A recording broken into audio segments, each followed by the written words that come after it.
삶의 질을 바꿀 수 있는 유일한 길은 새 언약으로 말미암는 것 외에는 없다는 것을 또 말씀을 드렸고, 새 언약을 이루어 주심을 믿고 주님의 마음을 구해서 살면은 반드시 누리게 되어진다. 여러분들, 우리가 예수님을 믿는다고 하면서 누림을 누리지 못한다면은 그거는 힘든 인생입니다. 반드시 이 새 언약의 중보자 되신 예수님이 우리 안에 오시면은 반드시 우리에게 누림이 있는 거예요. 누림이 있는 겁니다.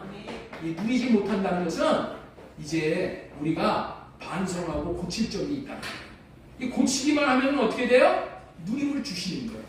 이걸 꼭 믿으시고 이 누림을 풍성히 누리시키는 저와 여러분들 다 되시기를 예수님의 이름으로 축원합니다. 근데 과학혁명이라고 할 정도로 이 산업혁명에 중요한 기여를 한 철학자가 한 사람이 있었는데, 그가 바로 영국의 프랜시스 베이컨이라는 사람이에요. 그가 과학 발전에 크게 기여한 것은 그의 말 때문에 그런 거예요. 무슨 말을 했냐? 아는 것이 힘이다. Knowledge is power. 아는 것이 힘이다라는 말을 했기 때문이에요. 베이컨이 아는 것이 힘이라는 말을 하자 그 말에 공감을 한 사람들이 너도 나도 알기 위해서 배우고 또 배우다 보니 과학기술이 이렇게 날로 발전해서 오늘에 이르게 된 거예요. 오늘날도 대부분의 현대인들은 생존 경쟁에 필요한 지식을 하나라도 더 얻으려고 눈을 부릅뜨고 한 글자라도 더 보려고 힘을 쏟으며 하루하루를 살아가고 있는 현실이에요. 그러나 이런 삶은 물질적으로는 얻는 것이 있지만 이런 생활이 반복되면은 될수록 머리가 커지고 영과 몸은 약해지는 불균형적인 상황으로 내몰리는 것은 시간 문제라는 거예요. 글로써 세상을 밝히는 세상 문명에서 글을 배우고 알아간다는 것은 이 세상에 생존하느냐 도태되느냐를 결정짓는 아주 중요한 기준이며 부와 권력과 명예를 쟁취하는 중요한 수단임을 부정하는 사람은 아무도 없을 거예요. 그래서 이 세상은 지식 기반의 세상이기에 아는 것이 힘이라고 하면서 교육에 올인을 하고 시험을 잘 보려고 목을 매다시피 하며 학교 생활을 다 마친 후에도 사회인이 되어서도 살아남기 위해서 한 자라도 더 배우려고 이리 뛰고 저리 뛰면서 지식을 취득하고 연마하는 삶에 최선을 다하고 사는 것이 현대인의 자화상이라는 거예요. 그러나 식자 우한이라는 말도 있다는 것을 알아야 하는 거예요. 무슨 말이에요? 아는 것이 병이고 모르는 것이 약이 된다는 말씀이죠. 그렇다면은 우리는 배우는데 전념하는 삶을 살 것이냐, 아니면 배워서 아는 것이 오히려 병이 되는 것이기 때문에 배우지 말고 살아야 하냐는 것이죠. 도무지 종잡을 수가 없다고 말할 수 있는 거예요. 이처럼 어떻게 해야 될지를 알지 못할 때는 하나님께서 주시는 답을 찾아야 하는 것이죠. 답이 되는 하나님의 말씀인 전도서를 보도록 하겠습니다. 전도서 12장 12절에 이렇게 말씀하셨어요. 내 아들아, 또 이것들로부터 경계를 받으라. 많은 책들을 짓는 것은 끝이 없고 많이 공부하는 것은 몸을 피곤하게 하느니라. 하나님의 말씀입니다. 세상 지식을 많이 알려고 하는 것은 몸을 피곤하게 하는 것이래요. 그러니 하나님을 경외하고 하나님의 명령들을 지키라고 또 하시는 거예요. 그렇게 하면은 본분을 다하게 되는 것이라고 말씀하고 계셔요. 13절 말씀 보겠습니다. 일의 결국을 다 들었으니 하나님을 경외하고 그의 명령들을 지킬지어다. 이것이 모든 사람의 본분이니라. 맞습니다. 배워야 하는가 말아야 하는가, 세상에서 나온 것을 세상 방식으로 배우려고 하지 말고 하나님에게서 나오는 지식으로, 하나님이 알려주시는 방식으로 배우고 살아야 한다는 의미의 말씀이 이 말씀이에요.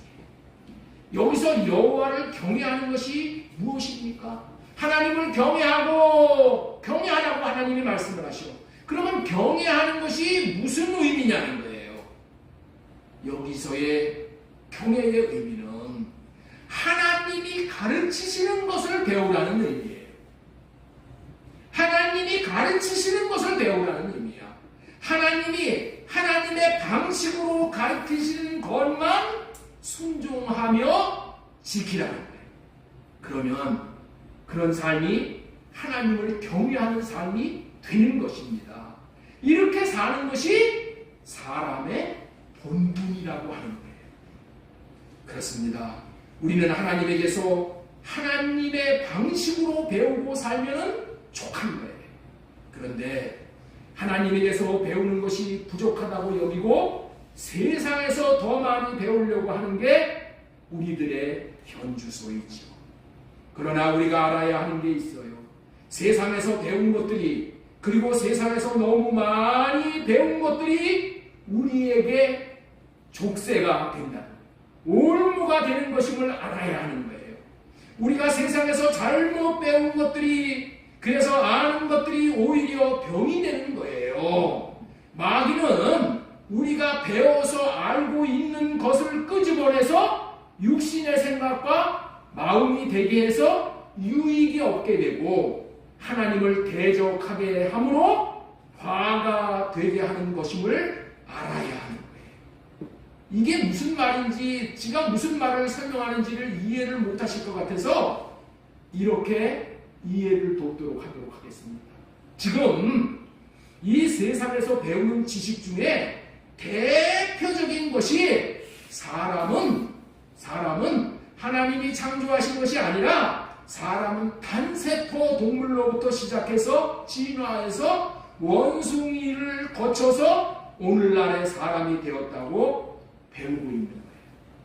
이렇게 배운 지식과 이론이 가치관이 되어버리면 성경을 집어던지게 돼요. 그러면 하나님이 주시는 생명을 얻고 누리는 생명의 지식을 받아들일 수가 없어 멸망당하게 되는 거예요.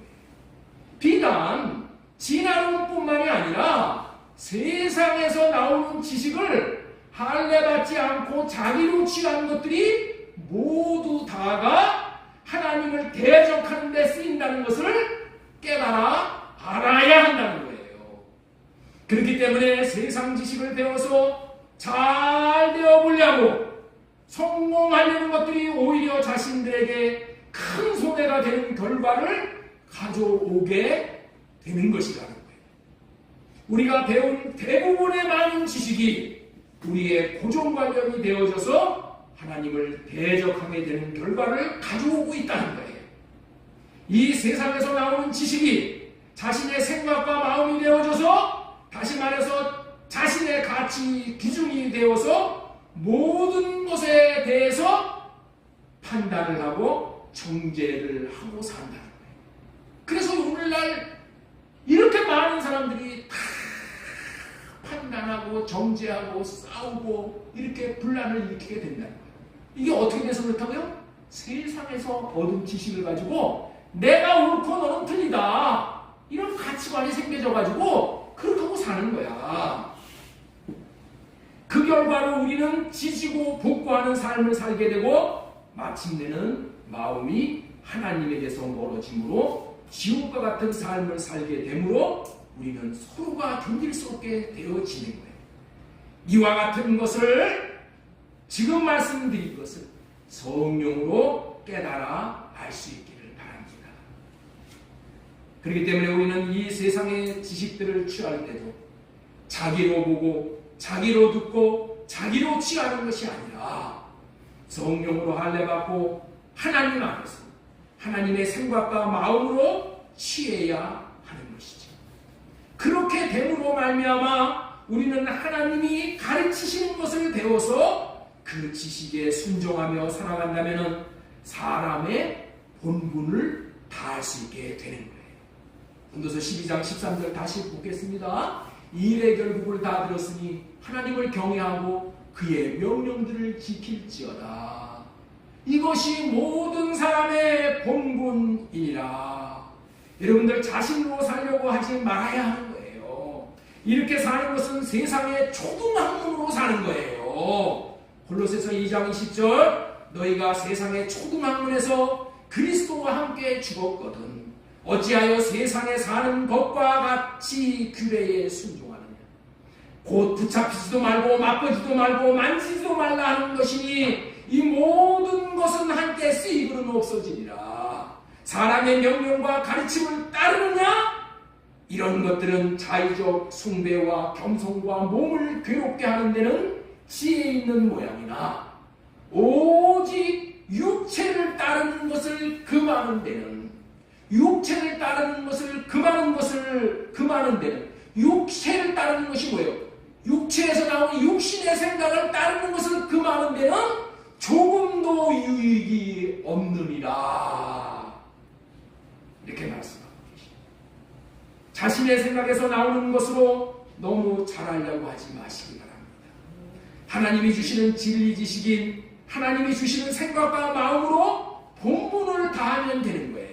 하나님이 주시는 생각과 마음이 하나님의 생명인데 하나님의 생명 안에서 본분을 다하면 되는 거예요. 본분을 못하는 것이 문제인데 본분도 못 지키면서 자기로 더 잘하려고 하는 것이 문제가 되고 나중에는 심판을 당하게 되는 거예요. 전도서 12장 14절 하나님은 모든 행위와 모든 은밀한 일을 선악간에 심판하시느니라. 하나님은 이렇게 살았다, 이렇게 안 살았다를 심판하시는 하나님이신데 그 하나님 앞에서 본분을 다한 자라고 인정을 받아야 하는 거예요. 모두들 한번 따라서 하십시오. 본분을 다하면 되는 것입니다. 본분을 다하면 되는 것입니다. 자기 생각과 마음으로 너무 잘하려고 하지 마십시오. 본분만 다하세요. 본분만 다하세요.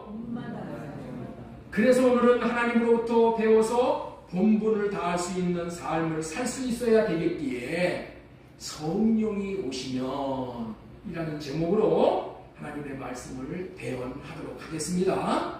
성령이 오시면 첫 번째로 전해드릴 말씀, 우리 아까 전해드린 말씀 다시 한번 우리 정리하도록 하겠습니다. 13절 일의 결국을 다 들었으니 하나님을 경외하고 그의 명령들을 지킬지어다. 이것이 모든 사람의 본분입니다. 지금부터는 세상으로부터 온 지식을 배워서 배우는 것이 힘이다라고 여기고 사는 저와 여러분들에게 배우는 것은 힘만 되는 것이 아니라 십자우함, 다시 말해서 학식이 있는 것이 도리어 근심을 일으키게 된다는 것이다. 아는 것이 병이 되기 때문에 전도서 12장 13절의 원리를 따라야 한다. 하나님에게서 배우고 하나님에게서 나온 방식으로 배우는 것을 순종하면 본분을 다하게 된다는 말로 서론을 맺었습니다. 하나님께서는 우리의 본분을 다하도록 하기 위해서 우리에게 다가오시어서 가르치신다는 거예요.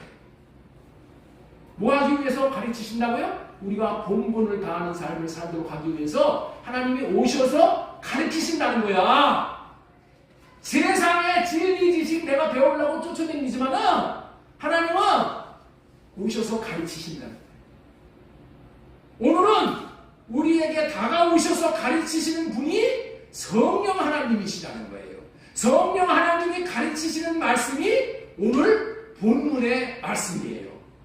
우리 13절 읽겠습니다. 자, 그러나 진리의 성령이 오시면 그가 너희를 모든 진리 가운데로 인도하시니 그가 스스로 말하지 않고 오직 들은 것을 말하며 장래일을 너희에게 알리시리라. 뭐 한다는 거예요? 가르치시겠다, 이런 말씀이에요. 맞습니다. 성령 하나님이 오시면 그분은 진리의 하나님이시기 때문에 우리에게 진리 지식만을 가르쳐 주셔요. 진리 지식만을 가르쳐 주셔요. 오늘은 그 진리 지식을 배워서 본분을 다할 수 있으므로 진리 지식이 주시는 하나님의 생명을 받아 누리시는 아주 결정적인 시간이 되어줄 수 있기를 소망드리고 축원합니다. 자, 그렇다면 성령이 오시면 어떤 좋은 일이 벌어지겠는가? 우리에게 무엇을 가르쳐 주셔서 우리에게 정말 좋은 일이 벌어지겠는가? 이 말씀을 드리려고 하는 거예요. 첫 번째로 드릴 말씀이 뭐예요? 성령이 오시면 죄가 무엇인지를 알려주신다. 좀 띄워주세요. 준비하고 계시다가 빨리 좀 띄워주셔요.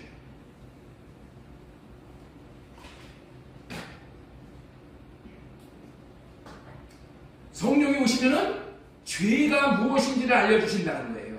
자, 17절. 자, 우리 그러나 내가 너희에게 실상을 말하노니 내가 떠나가는 것이 너희에게 유익이라. 내가 떠나가지 아니하면 보혜사가 너희에게 오시지 아니하리니. 보혜사가 성령님이야.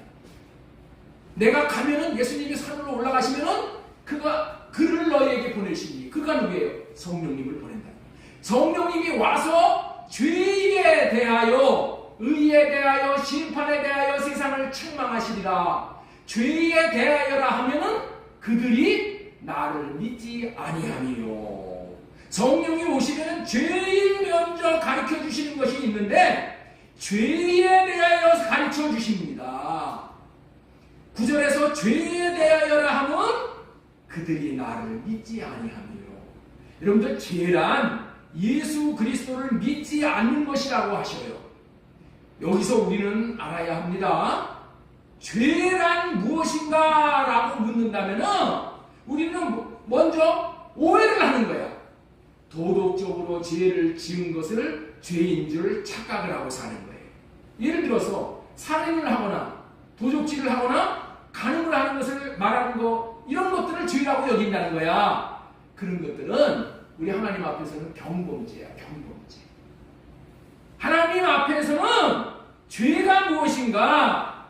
죄가 무엇이냐? 예수 그리스도를 믿지 않는 것이 죄라는 거예요. 예수 그리스도를 새 언약의 중보자로 믿지 않는 것. 예수 그리스도가 오셔서 새 언약을 이루어 주시어서 하나님의 생명을 주시어서, 다시 말해서 하나님의 마음을 우리에게 주셔서, 보이나?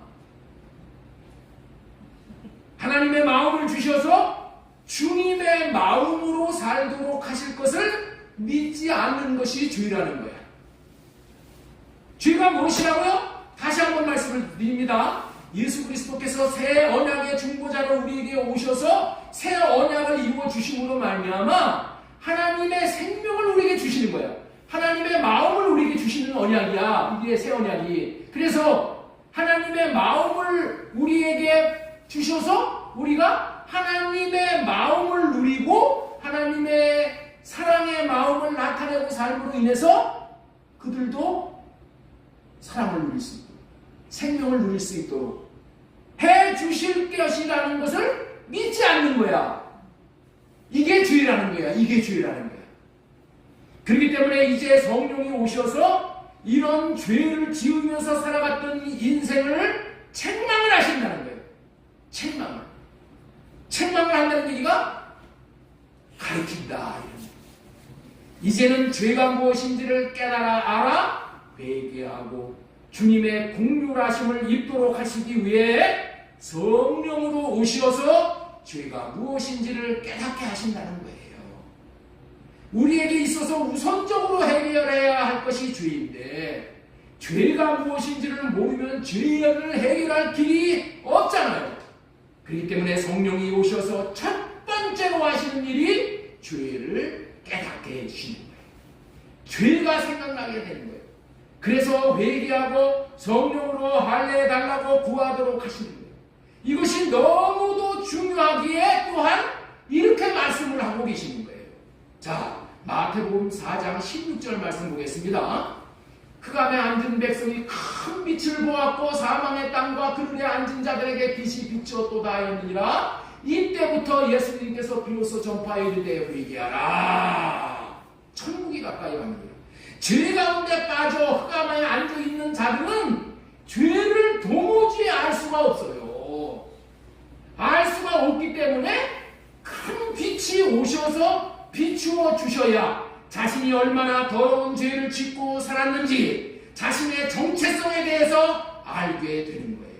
그래서 성령이 우리를 찾아오셔서 빛을 비춰주신다는 거예요. 빛을 비춰주신 거예요. 빛을 비춰주니까 죄를 깨닫게 되어지고 죄를 깨닫게 되었을 때라야 회개하라. 깨닫는 자에 대해 회개하라고 하시는 거예요. 천국을 받아들이도록 하시는 거예요. 그런 이유로 성령이 오시어서 하시는 첫 번째 일은 죄가 무엇인지를 가르치시는 거예요. 자신이 예수 그리스도를 새 언약을 이루어 주실 분으로 믿지 않고 사는 것이 죄인 줄 깨달아 알고 해결을 할 길에 들어서게 되는 것이 복 중의 복인 거예요. 저와 여러분들에게는 죄를 지적해주고 죄를 회개하라고 하면은 여기서 다 아멘 이렇게 하신단 말이에요. 네?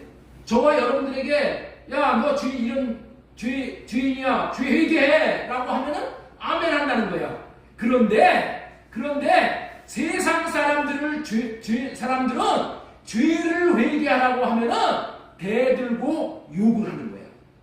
내가 무슨 죄를 지었다고 나보고 회개하라고 해? 그러면서 화를 벌컥 내는 거예요. 그 이유가 무엇이라고요? 그들은 성령의 큰 빛을 비침받지 못했기 때문에. 성령의 빛을 비침받지 못하면은 죄를 알지도 못해. 죄를 지적할 때 죄를 알지 못해. 그래서 벌컥 화를 내는 거예요. 그렇기 때문에 성령이 오셔서 빛을 비추어 주시는 것이 이토록 중요하다는 거예요. 이 원리를 알면은 저 뒤에 비치된 유인별대로 성령으로 호흡하라는 말귀를 알아듣고 따르게 되어 있는 거예요. 성령이 얼마나 중요한지, 성령이 내게 오시는 것이 얼마나 중요한지를 알아야 됩니다. 성령으로 호흡해서 성령님을 모셔드리지 않으면 자신을 볼 수가 없는 거예요. 나를 보지 못하면은, 내가 죄덩이라는 것을 보지 못하면은 회개가 안 돼요. 그러면 죄 문제가 해결할 수 없어 영원히 어둠에 앉아있게 되는 것이니, 저와 여러분들 모두는 어둠의 자리에서 내려올 수 있도록 순간순간 숨 쉴 때마다 성령을 호흡하듯이 구해서 그 성령의 빛을 비침받고 회개하고 할례받아 죄 문제를 해결할 수 있기를 바랍니다. 이럴 때는 아멘 하셔야 돼요. 죄 문제를 해결하라고 회개하라고 얘기할 때 아멘 안 하면은 세상 사람들 같이 빛 비침을 못 받은 사람들이에요. 아멘. 아멘. 성령으로 호흡함으로 말미암아 죄 문제를 순간순간 깨닫지 못하면 순간순간을 예수님으로 살 수 없고 자기로 살기에 주님의 마음으로 주님의 생명으로 살 수 없다는 것을 이 순간 우리 모두가 깨달아 알았으면 좋겠습니다. 예수님을 새 언약을 이루어 주실 중보자로 믿을 때에 성령님께서 오시어 죄가 무엇인지를 알려주실 때부터 저와 여러분들의 인생에 천국 복음이 임하여 천국이 이루어지는 것입니다. 이제 우리 마음의 죄가 해결되면 우리 주님이 들어오실 우리의 마음의 집이 입주 청소가 되는 거야. 입주 청소. 청소해놓고 우리 주님이 들어오시고 깨끗한 그릇의 영이 되는 거예요. 지금까지는 성령이 오시면 죄가 무엇인지를 알려주신다라는 말씀을 전해드렸습니다. 두 번째로 전해드릴 말씀은 성령이 오시면 의에 대해서 알려주신다. 우리 10절 말씀 다시 보겠습니다. 그가 와서 죄에 대하여 의에 대하여라 하면 내가 아버지께로 가니 너희가 다시 나를 보지 못하며 이 의에 대하라는 것을 이상하게 말씀을 하시오. 야, 너 하나님의 말씀을 잘 듣고 순종하고 살아서 너 의로운 사람이 되어지는 거다. 이렇게 얘기를 하시지 않잖아. 하나님의 의를 만족시킬 수 있을 만큼 이 세상에 의로운 자가 누구인가요? 하나님의 의를, 이런 하나님의 의를 만족시킬 수 있는 의로운 자가 누구냐는 거예요. 아무리 옳다 할지라도 하나님 앞에 올라갈 수 없으면 의로운 자가 아닌 거예요. 천국에 올라간 사람은 예수 그리스도 한 분뿐이에요. 그래서 예수님만이 의로운 자야. 예수 그리스도는 하나님의 의이십니다. 예수 그리스도를 따라서 한번 하겠습니다. 예수 그리스도는 하나님의 의입니다. 우리도 예수님처럼 하나님 앞에 올라갈 수 있어야 의로운 자가 되는 거예요. 그렇기 때문에 의에 대해서라는 말의 의미는 예수 그리스도가 십자가를 지시고 부활하시고 승천하셔서 하나님 앞에 가신 것이 의라고 말씀하시는 거예요. 의라는 말의 의미를 정확하게 알아야 하는 거예요. 의란 하나님 앞에 설 수 있는 것이 하나님의 기준, 성경의 기준인 의인 거예요. 예수님의 삶이 의롭지 않았다면 하나님 앞에 가실 수가 없는 거예요. 하나님 앞에 설 수가 없는 거예요. 하나님 앞에 서실 수가 있으셨기 때문에 그래서 예수님은 하나님이 인정하시는 하나님의 의를 얻으신 분이셔요. 이 세상에 왔다가 간 어떠한 영웅 호골이라고 하는 자들도 하나님 앞으로 올라가 하나님 앞에 선 자는 아무도 없었어요. 이 세상에서 하나님 앞에 간 사람은 아무도 없었다는 거예요. 왜냐하면 그의 삶은 의롭지 못했기 때문이에요. 의롭지 못해서 다 이 땅에서 마귀에게 붙잡혀 있는 거예요. 마귀가 주는 죽음에 붙잡혀 있는 거야. 그래서 이 땅을 한치도 벗어날 수가 없는 거예요. 왜 그래요? 의롭지 못해. 공자도 맹자도 석가도 다 의롭지 못해 이 땅을 벗어나지 못한 거예요. 하나님께 올라가지 못했다는 거예요. 마찬가지로 우리도 의롭지 못합니다. 우리 중에 아무도 자력으로는 못 올라가는 거예요. 로마서 1장 17절 보겠습니다. 복음에는 하나님의 의가 나타나서 믿음으로 믿음에 이르게 하나니 오직 복음이신 예수 그리스도만이 하나님의 의를 나타낼 수 있으셨기 때문에 예수님은 하나님 앞에 서실 수가 있으셨던 거예요. 그뿐 아니라 예수님처럼 하나님 앞에 서실 수 있는 자가 받는 복이 어떠한 복인가를 알아야 합니다. 하나님 앞에 예수님처럼 의롭다고 여겨서 하나님 앞에 올라가서 받을 수 있는 이 복을 알아야 되는 거예요. 이 복을 알아야 되는 거예요. 하나님 앞에 의를 얻으신 예수님은 하나님 앞에 서서 하나님의 마음을 받으실 수가 있었습니다. 하나님 앞에 의롭다 여김을 받은 예수님이 하나님 앞에 서셔서 하나님의 생명을 받은 거예요. 하나님의 마음을 받은 거예요. 예수님은 하나님의 의이기 때문에 하나님의 마음을 받았기 때문에 하나님의 이름을 받았기 때문에 그 이름으로 하나님의 일을 대행할 수 있는 하나님의 일을 대행하는 게 뭐예요? 생명을 주시는 영이 되었다는 거예요. 하나님은 생명 주시는 일만 해요. 자, 고린도전서 15장 45절 그러므로 기록된 바 첫 아담은 살아있는 혼이 되었다. 우리는 혼이야, 혼. 네, 생명 받는 그릇이야. 함과 같이 마지막 아담은 생명 주는 영이 되었습니다. 마지막 아담 예수 그리스도예요. 예수 그리스도는 이 의롭다 하나님 앞에 의가 되셔서 하늘에 올라가서 하나님 앞에 서서 하나님의 생명을 받았어. 하나님의 마음을 받아서 그 마음을 우리에게 주는 그런 분이 되셨다. 그런 뜻이에요. 고린도전서 15장 45절 기록된 바 첫사람 아담은 생명이 되었다 함과 같이 마지막 아담은 살려주는 영이 되셨다니.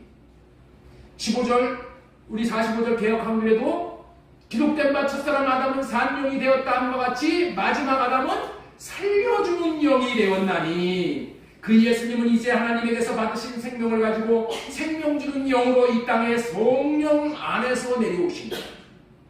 생명을 주는 영은 우리 6장 63절 생명을 주는 것은 영이니 육체는 무익하니라. 내가 너희에게 말한 그 말씀이 곧 영이요 그것들이 생명이니라. 요한복음 3장 6절에 이것은 육신으로 태어난 것은 육신이요 그 성령님으로 태어난 것은 영이니 영으로 태어난 성령님께서 친히 우리의 영과 더불어 우리가 하나님의 자녀인 것을 증언하시나 이 영으로 태어난 자가 자녀예요. 주와 합하는 자는 한 영이에요.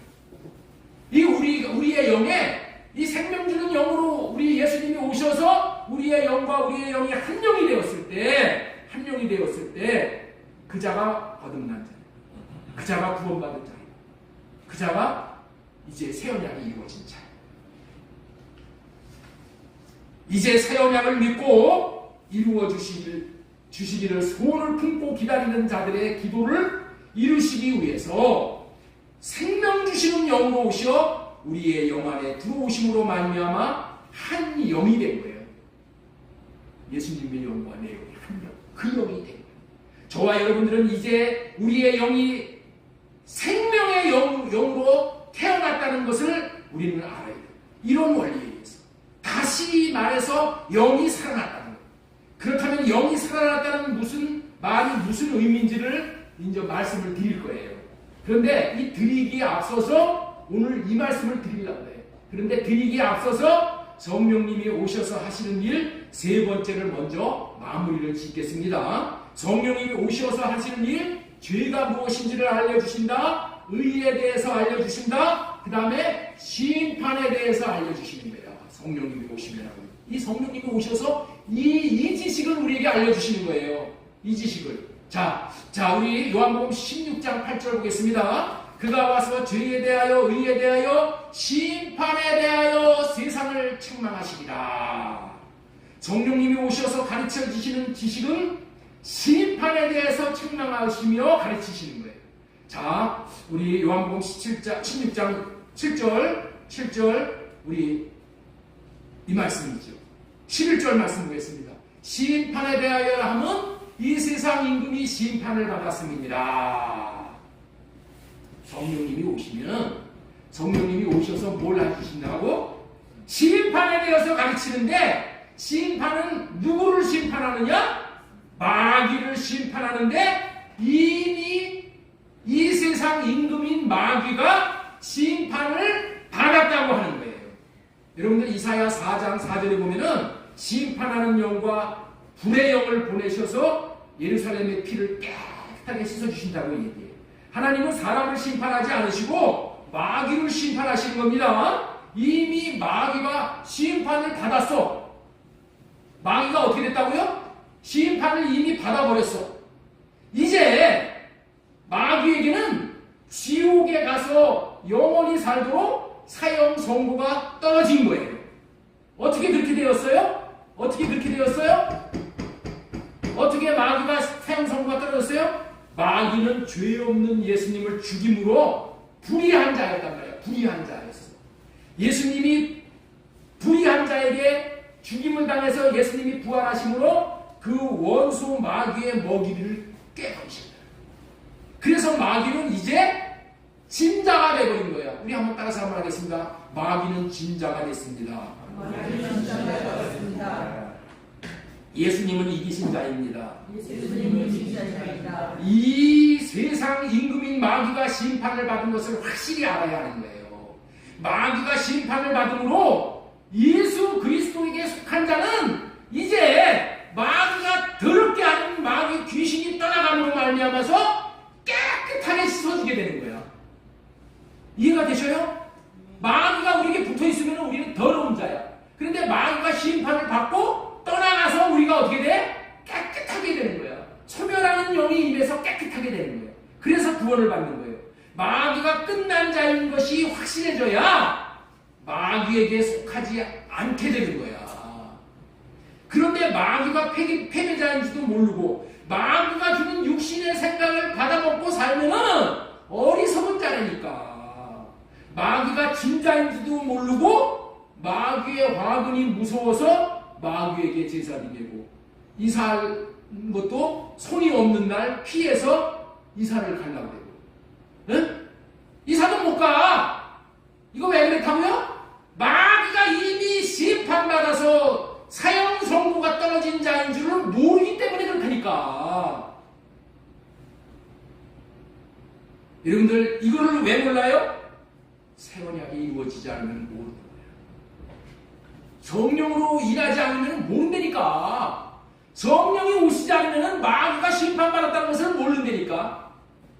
여기서 알 수 있는 사람은 아무도 없어. 마귀가 심판을 받았다는 것은 마귀가 와가지고 생명의 빛을 비춰주실 때만 안 되니까.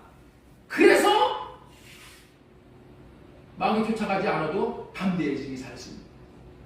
세상 사람들은 손 없는 날 이상 못 가잖아. 왜? 모르니까. 무서워 떠는 거예요.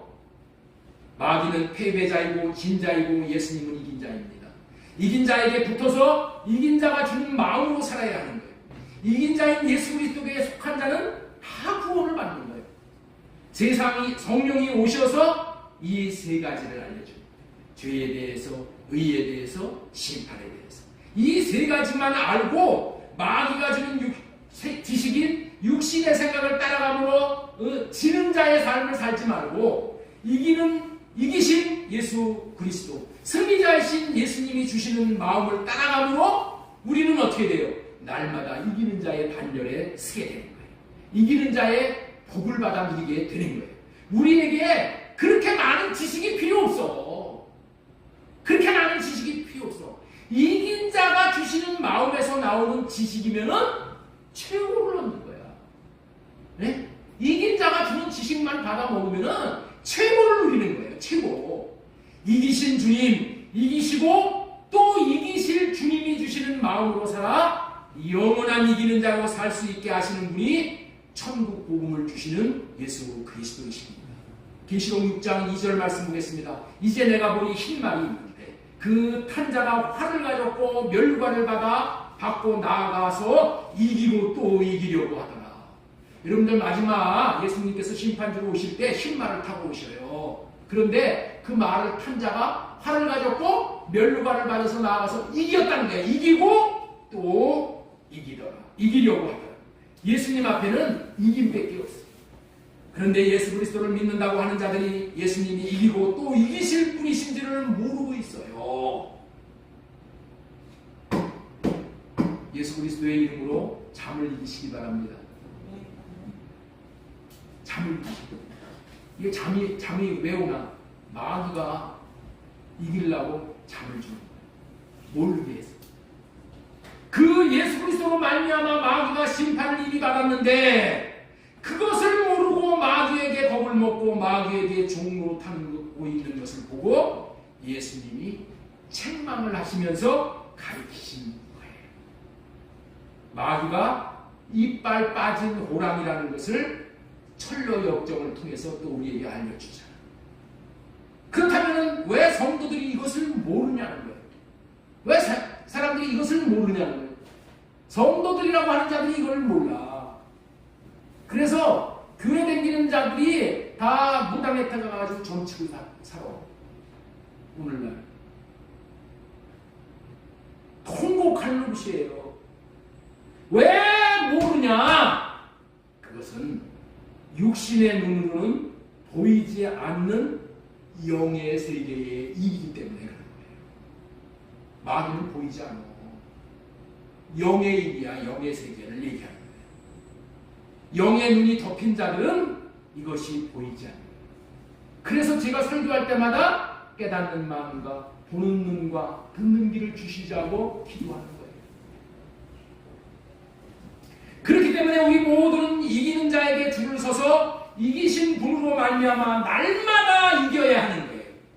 날마다 이겨야 하는 거야. 이 시간도 이겨야 하는 거예요. 순간순간 이겨야 하는 거예요. 왜? 이기는 영을 주셨잖아. 그 영으로 말미암아 이기는. 그러나 우리는 육신을 택해 영을 택하지 않고.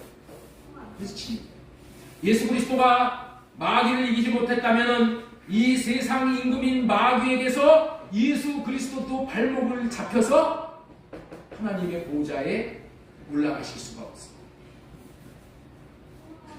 마귀를 이겼기 때문에 마귀의 머리를 예수님의 발로 깨시고 마귀를 쫓아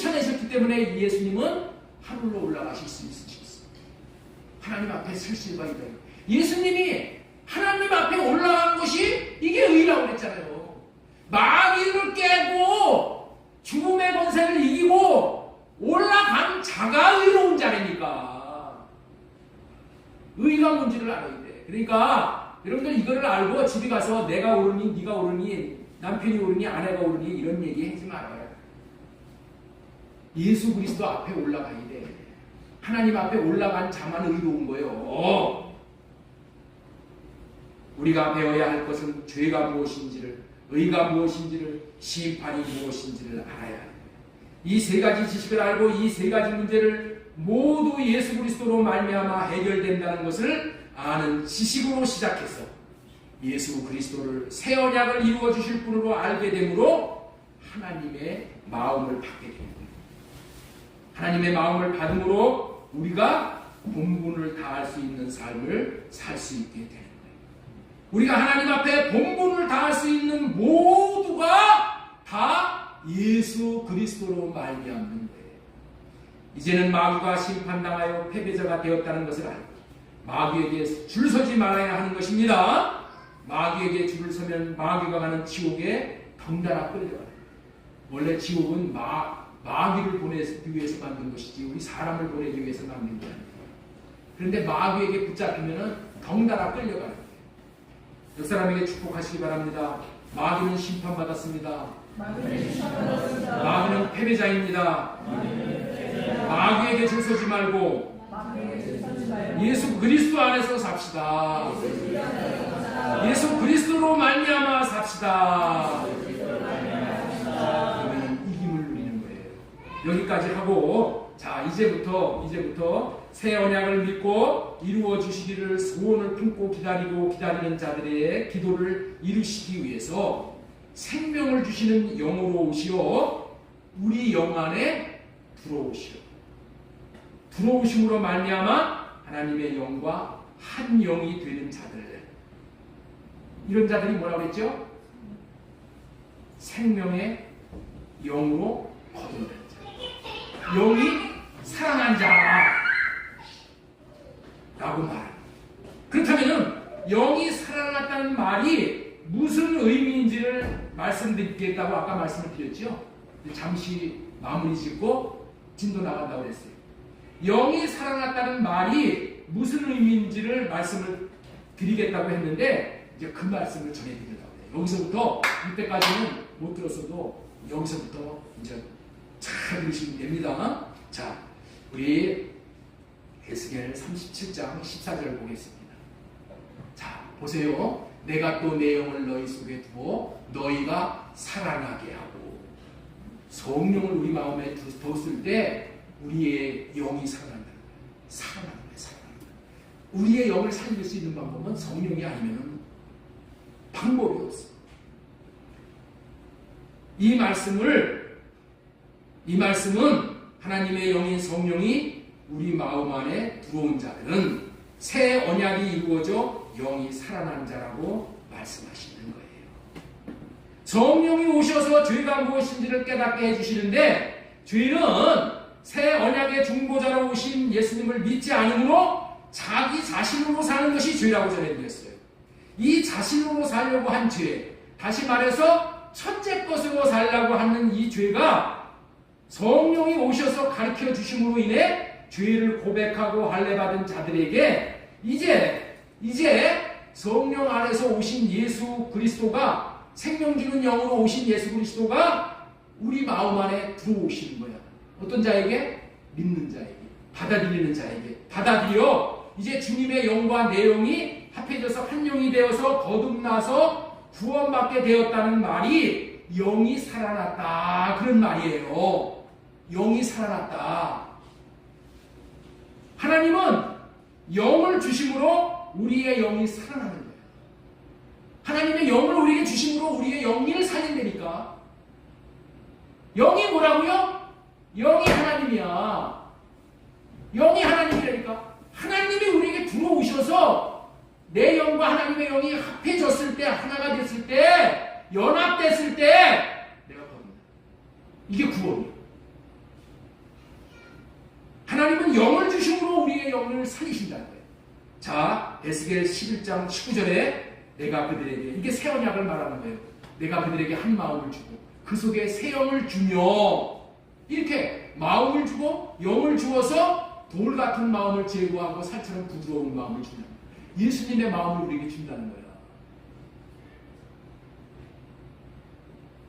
이렇게 하나님의 영과 하나님의 마음을 받아야만 산 자로 사는 거예요.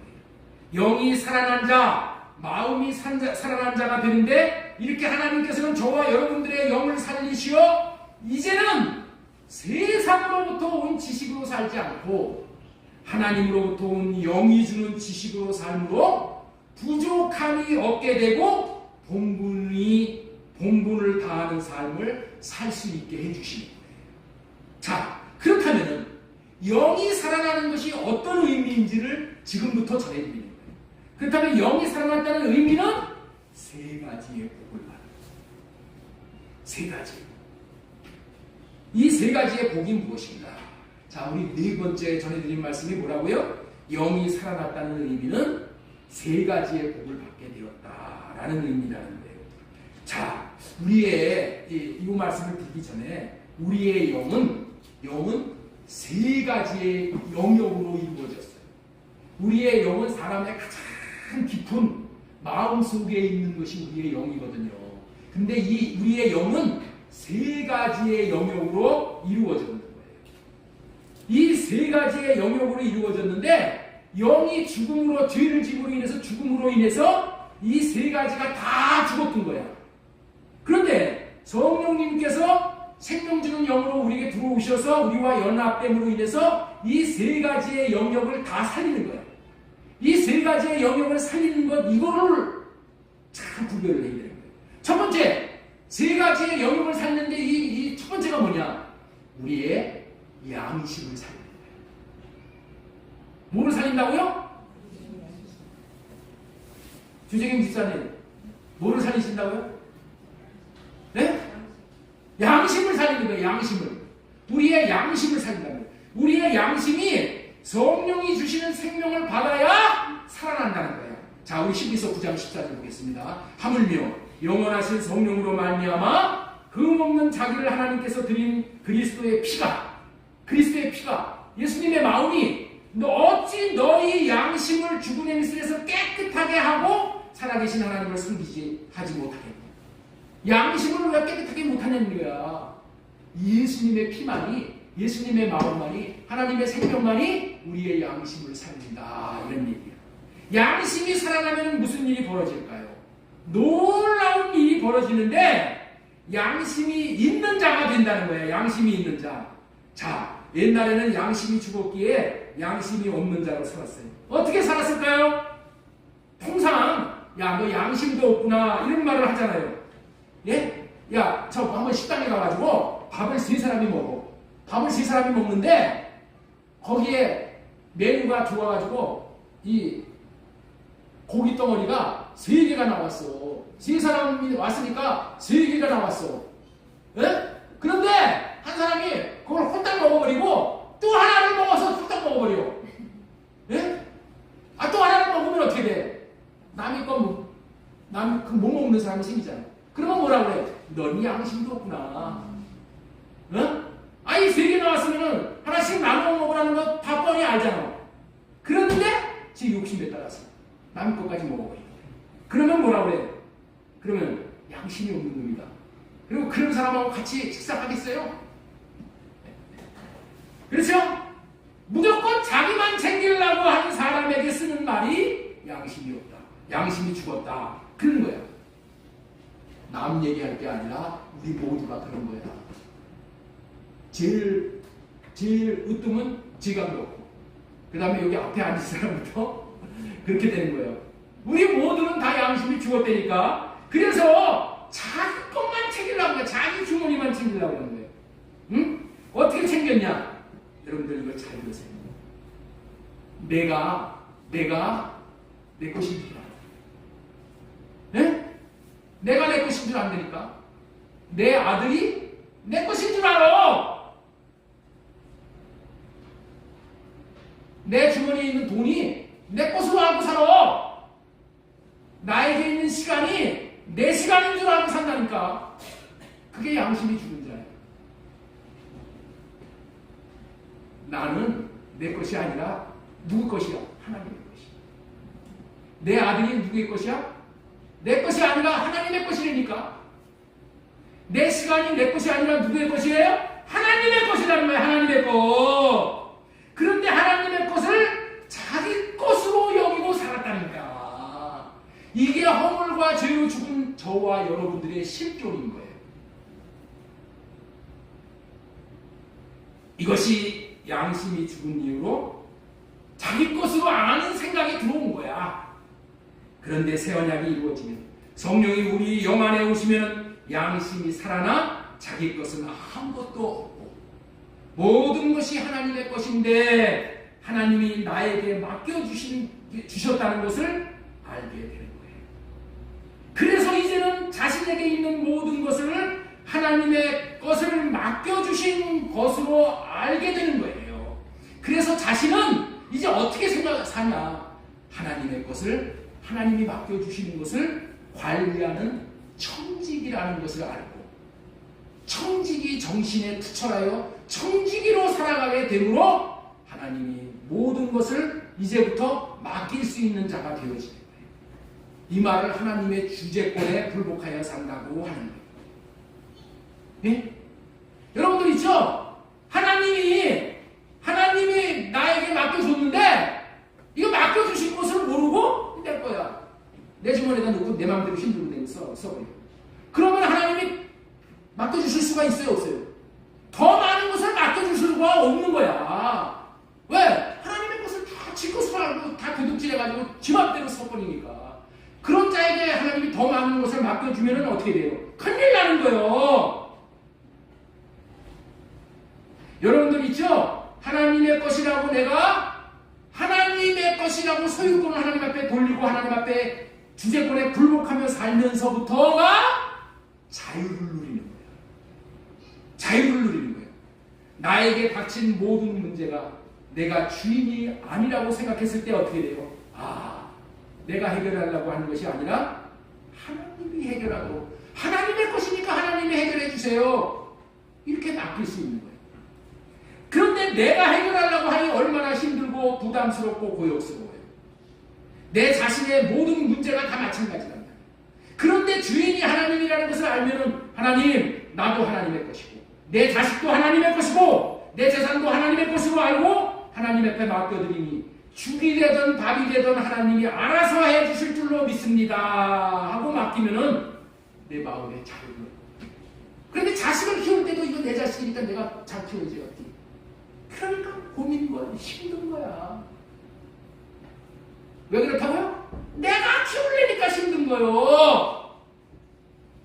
내가 하려니까 힘든 거요. 내가 어떻게 해? 못해. 고린도후서 3장 17절. 이제 주님은 그 영이시니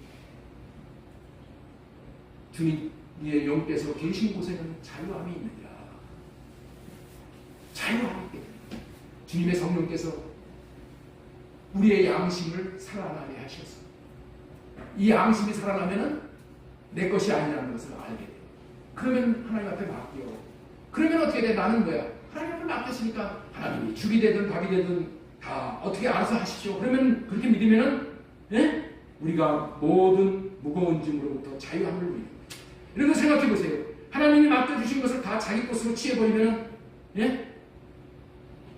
여러분 하나님이 내 안에 들어와서 일하실 수 있어요, 없어요? 없어. 하나님은 인격적이기 때문에 내 것이라고 여기면 하나님이 열중적 하고 계시죠. 그러나 하나님 앞에 맡겨드리면 하나님이 와서 다 일하십니다. 그리고 하나님 앞에 하나님의 것이라고 이렇게 여기고 사는 사람에게 하나님은 어떻게 돼? 많은 것을 내겨주는 거예요. 그렇기 때문에 알아야 하는 거예요. 내가 왜 가난한가? 내가 왜 건강하지 못한가? 왜 자식이 내 말을 안 듣는가? 왜 내게서 자식이 떠나가는가? 답은 무엇이에요? 하나님이 맡겨주신 것을 자기 것으로 여기고 사니까 하나님이 깨닫게 해주시는 거예요. 내 것이 아니라 내 것이다. 하나님의 것임을 깨닫게 하시기 위해서 가리키시는 것임을 믿으시기 바랍니다. 하나님의 영이 오면은 양심이 살아난다는 말씀을 전해드렸습니다. 양심이 살아난 자로 사실 수 있기를 바랍니다. 두 번째. 하나님의 생명이 우리 안에 들어오셔서 우리의 영을 살리면은 첫 번째는 양심이 살아난다. 두 번째는 뭐가 살아나냐? 영의 교통하는 부분이 살아난다. 영의 교통하는 부분이 살아난다. 우리의 영이 교통하는 부분이 성령이 우리에게 생명을 주심으로 말미암아 살아난다. 교통이 뭐예요? 교제하는 거예요. 교통의 영역이 살아나면은 하나님과 교제가 되는 거예요. 교제.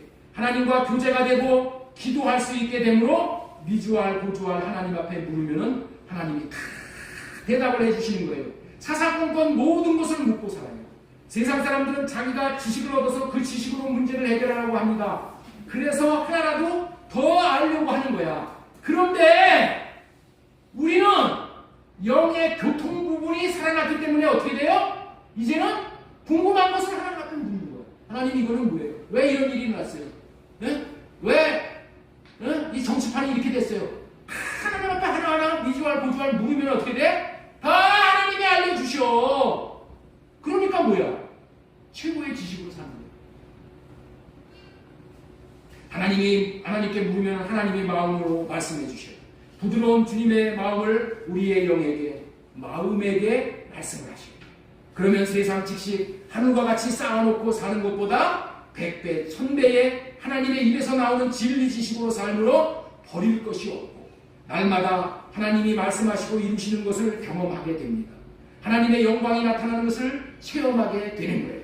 이렇게 하나님과 교제를 하는 자만이 지체들 안에서도 하나님하고의 이 교제가 되는 사람이 지체들 간에도 교제가 돼요. 말이 통하는 거예요. 자녀들하고도 말이 통하고 직장 상관하고도 말이 통하고 상사들하고도 말이 통하고 누구하고도 이 통하는 거예요. 교제권이 열리는 거예요. 이 하나님의 영이 임하면은 내가 하나님과 교제가 된다니까, 기도가 된다니까, 찬송이 되고 예배가 되고 실제적인 교제가 됐을 때 실제적인 도움을 받는 거예요.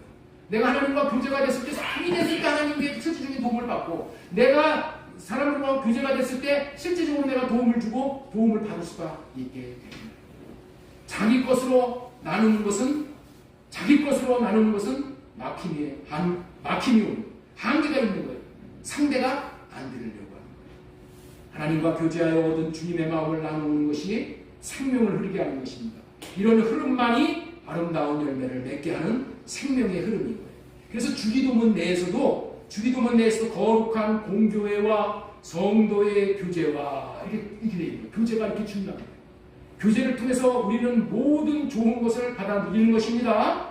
성령이 오시면은 하나님과의 교제가 가능해요. 교통이 가능한 거예요. 교통이 가능해요. 그래서 필요에 따라서 구하는 것마다 하나님으로부터 모든 좋은 것을 공급받게 되는 거예요. 하나님께 구하는 것은 생명으로 구해서 생명을 받는 거예요. 그래서 생명이 오셔서 생명을 주심으로 생명의 보좌가 되게 함으로 다 받아 누릴 수 있게 되는 거예요. 그래서 교통할 수 있는 영역을 하나님이 살려주시는 거예요. 하나님이 우리의 영을 살려주지 않으면 우리가 하나님하고 교통을 할 수가 없어요. 이 교통의 영역을 살려주시지 않으면 절대로 우리는 하나님의 것을 못 받아요. 그래서 잘 들으세요. 하나님의 생명을 받았다는 증거가 뭐냐? 많은 말씀을 지금 다 전해드렸어요. 하나님의 생명을 받았다는 증거. 그런데 여기서 딱 잘라서 말하면 하나님의 생명을 받았다는 증거는 기도하는 생명을 받았다는 거예요. 무슨 말인지 아세요? 하나님의 생명을 받았다는 것은 기도하는 생명을 받았다. 그래서 하나님의 생명을 받은 자는 기도하지 않고는 살 수가 없어. 이렇게 되는 거예요. 하나님의 생명을 받았다는 것이 무슨 생명을 받았다는 것이라고요? 기도하는 생명을 받았다.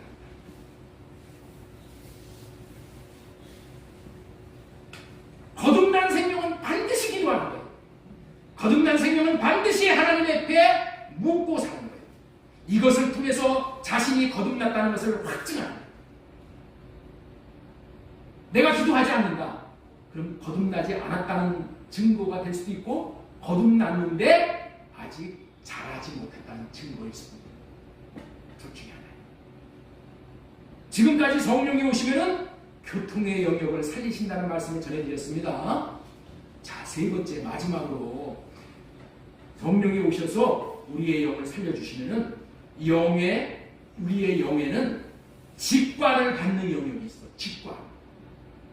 직관을 받는 영역이 살아나는 거예요. 직관을 받는 영역이 살아나는 거예요. 하나님의 마음은 직관으로 임하는 거예요. 우리의 직관의 영을 받는 영역이 성령으로 생명을 주심으로 살아나면은 하나님의 마음을 직관적으로 받게 됩니다. 하나님은 우리에게 지식을 주실 때에 교통을 통해서도 주시지만은 전광석화와 같이 빠르게 주셔. 그런 게 뭐라고요? 직관을 통해서 주신다고 해요. 이런 영역이 우리의 영에 있는 거예요. 영에는 어떤 영역이 있다고요? 양심의 영역이 있고 교통의 영역이 있고 직관의 영역이 있는 거예요. 이게 영이 살아난 사람의 특징이에요. 하나님은 자기 백성들에게 직관을 주시는 거예요. 여러분들 있죠? 급할 때 하나님이 구했는데 여러분들 평상시에 기도하는 것처럼 응답이 느려버리면 되겠어요? 안 되잖아. 직관적으로 정광석과 같이 빨리 급할 때는 빨리 주셔가지고 빨리 주님의 뜻을 분별해야 돼요. 주님의 마음을 받아야 되잖아요. 주님의 생각을 받아서 위경에서 벗어나게 하신다. 이런 방식으로 하나님께서 주시는 마음을 급할 때는 급한 대로 또는 여유가 있을 때는 여유롭게 때로는 은밀하게 때로는 부드러운 음성으로 들려주십니다. 베드로전서 1장 19절을 보겠습니다. 또 우리에게는 더 확실한 예언이 있어. 이 성경을 얘기하다가 지금 이 확실한 예언을 하는 거야. 더 확실한 예언이 있다는 거야. 이게 뭐야? 하나님께서 직관으로 주시는 예언. 마음에 주시는 하나님의 말씀.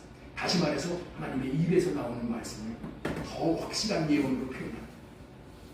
어두운 데서를 비추는 등불과 같으니 날이 새워 샛별이 너희 마음에 떠오르기까지.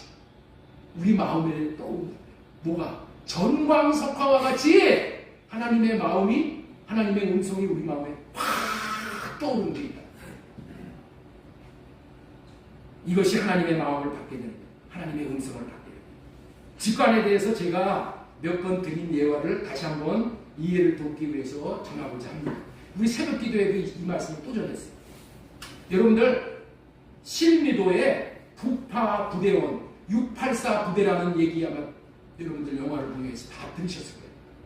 제가 1971년도에 실제 제가 경험을 한 거예요. 아니 실제 들은 거예요. 난리 났었을 때 실미도에는 이 북파 공작을 위한 훈련 장소가 있었어요.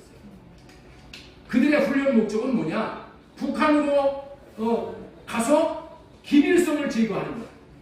이게 그들의 명령이야. 그들의 사명이야. 그러나 작전 개시 명령이 떨어지지가 않아서 이제 그들의 비극이 시작이 된 건데 실미도 사건이 1971년 8월 23일 제가 중학교 1학년 때 섬에 있던 북파 부대원들이 자신을 제거하라는 명령을 받은 이 기관병들을 다 살해하고 탈출하여서 인천에서 버스를 탈취한 후에 서울로 진입해서 청와대를 습격하려고 가는 중에 수류탄을 터뜨려갖고 다 자폭을 해가지고 죽어버렸어.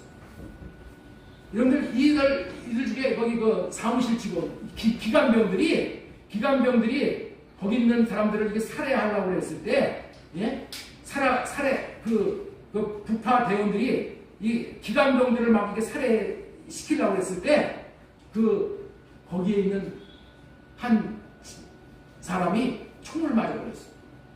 총을 맞아가지고 살기 위해서 거기를 그 실미도 부대 내에서 반란이 일어나버린 거야. 거기 있는 직원이 총에 맞아가지고 이 죽을 위기가 있으니까 이제 이 사람이 총 맞고 이제 도망가는 거야. 도망을 딱 가려고 하는데 갑작스럽게 전방석화와 같이 이런 마음이 들더라고요. 무슨 마음? 바다 반대쪽으로 뛰어가라. 바다 반대쪽. 평상시 급하면은 바다 쪽으로 뛰어가가지고 빨리 배를 타고 도망가야 되잖아. 거기 안에 있으면 언제 죽을지 모르니까. 그런데 하나님이 그런 마음을 믿는 사람인데 하나님이 정방석화 같이 마음에 바다 반대쪽으로 뛰어가라. 그런 마음을 주셔가지고 핏자국을 흘리면서 바다 반대쪽으로 뛰어가라. 그래가지고 거기 바위가 있어가지고 바위에서 기진맥진해가지고 이게 뭐 숨지도 못하고 이러는데 핏자국을 뽑고 거기 있는 저기 총을 들고 쫓아오는 거야. 이렇게 저만치 앞에 와가지고 이렇게 쳐다보더라는 거야. 그랬더니 모책 때문에 하고 돌아갔다. 그래서 이 사람이 살아난 거예요. 그래서 간증까지 한 거예요. 간증하는 소리를 제가 직접 들은 거예요. 여러분들 있죠? 이것이 직관적으로 주시는 하나님의 음성입니다. 자기 지식으로는 바닷가로 뛰어나가는 게 사는 거예요. 하나님이 주시는 마음을 따라서 갔더니 살 수가 있었다. 새 언약이 이루어져 우리의 깊은 곳에 자리 잡은 영이 살아나면 양심이 살아나 양심을 통해서 주시는 음성을 마음으로 듣게 되어지므로 자기 자신의 생각과 마음으로 살지 않게 되기 때문에 주인이신 하나님의 마음으로 사는 거예요. 하나님의 마음으로 사는 거예요. 양심이 죽은 자는 어떻게 살아요? 지성대로 살아요. 그런데 내 안에 영이 살아납니다. 이제 내 마음대로 못 살아. 양심이 죽은 자가 못 산다니까.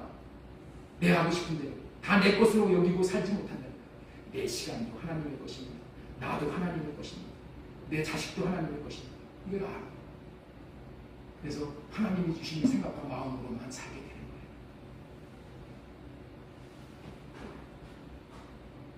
교통의 영역이 살아나면 이제 머리 대신 주님이 주시는 마음을 받아서 그 마음을 읽으면서 살아요.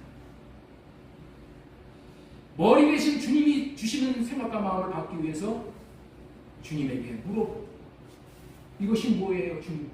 기도로 물어보는 거예요. 그래서 주님의 마음을 받아서 주님의 뜻을 헤아려서 주님의 뜻을 이루는 삶을 살아가게 됩니다. 전광석화와 같이 들려주시는 주님의 마음을 또 지식으로 받아서 살 길을 찾게 되어지는 일이 벌어진다. 여러분들 아셔야 합니다.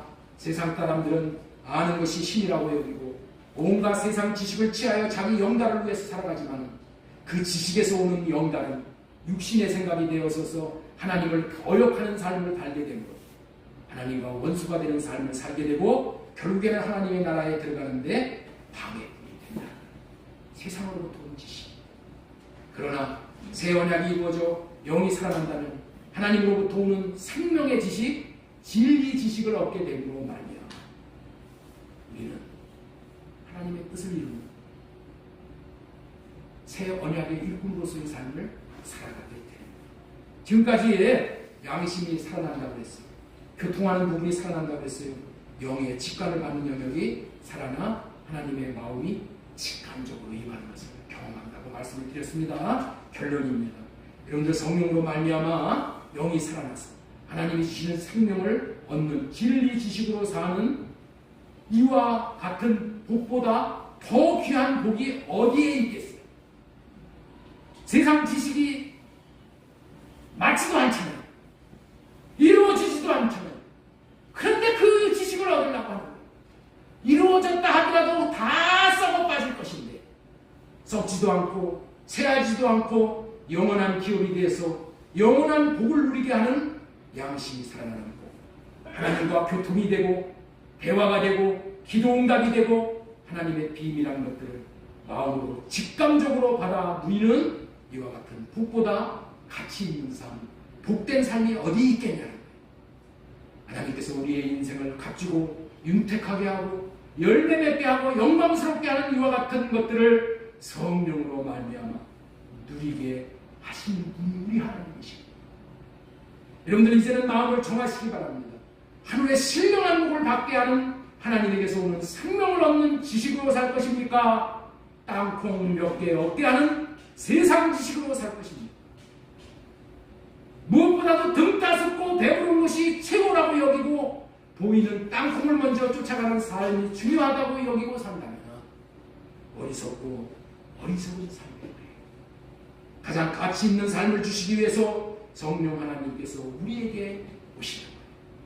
이렇게 찾아오시는 성령님을 마음문을 활짝 열고 성령으로 말미암아 주시는 주님의 마음, 하나님을 경외하는 자가 되어짐으로 하나님이 주시는 생명의 지식으로부터 오는 하나님의 마음을 받아 하나님의 나라를 누리며 예수 그리스도와 같은 삶을 재현하는 새 언약의 일꾼으로서의 삶을 넉넉히 살아갈 수 있게 되어 하나님 앞에 본분을 다하는 사람이 되어질 수 있기를 바라는 것입니다.